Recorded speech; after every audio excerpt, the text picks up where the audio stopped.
dari Amerika ke Indonesia guys. Boleh. Bermodalkan Google Maps, kisah cinta bule Amerika jalan kaki cari rumah kekasih di Tanggamus, Lampung.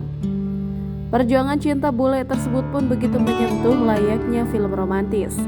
Bule tersebut bernama Snyder Zachary Drew, berasal dari California, Amerika Serikat, yang rela datang ke Lampung demi mendatangi sang kekasih. Alhasil, keberadaan pria berpaspor Amerika Serikat ini membuat heboh warganet. Lantaran Zack hanya jalan kaki seorang diri untuk menemukan rumah kekasihnya, Melly Agustin. Melly sang kekasih Zack pun menceritakan awal perjalanan Zack hingga menemukan kediamannya. Awalnya Zack berencana ingin menemui Melly hanya bermodalkan Google Maps. Pada saat itu Zack sudah berada di Pasar Pagelaran, Kabupaten Pringsewu hingga ke Dusun Ilian Baji, Pekon Tanjung Kemala, Kecamatan Pugung, Tanggamus, Lampung. Melly pun kaget dengan aksi nekat Zack. Padahal menurut Melly, mereka sudah tidak komunikasi selama 2 bulan. Wanita yang berasal dari Tanggamus ini pun membeberkan bahwa memang dirinya pernah membagikan lokasi rumahnya melalui share Google Maps kepada Zack. Adapun Melly mengungkapkan bahwa mereka memang sudah pacaran selama kurang lebih 2 tahun lamanya. Sebelumnya Zack juga sudah berniat menuju Indonesia untuk mendatangi Melly.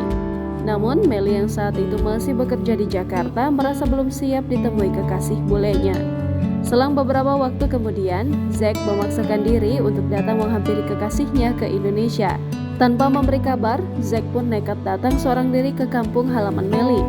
Dikutip dari surya.co.id, Melly mengaku pertama kali bertemu dengan Zack melalui sebuah aplikasi. Menurut pengakuan Melly, ia mendownload aplikasi tersebut hanya untuk belajar berbahasa Inggris pada saat itu. Melly menuturkan pada awal perkenalannya dengan Zack semua berjalan seperti biasa. Akibat komunikasi yang intens antara Melly dan Zack, kemudian muncullah rasa nyaman dari pria California tersebut. I don't know, I just really liked her.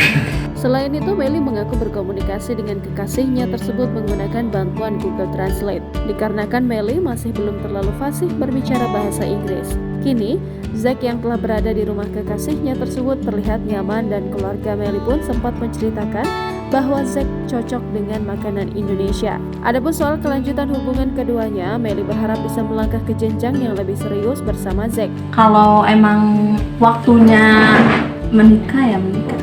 Namun kabarnya Zack akan kembali ke negaranya hari ini setelah kurang lebih 4 hari berada di Dusun Ilian Baji untuk menempuh pendidikan.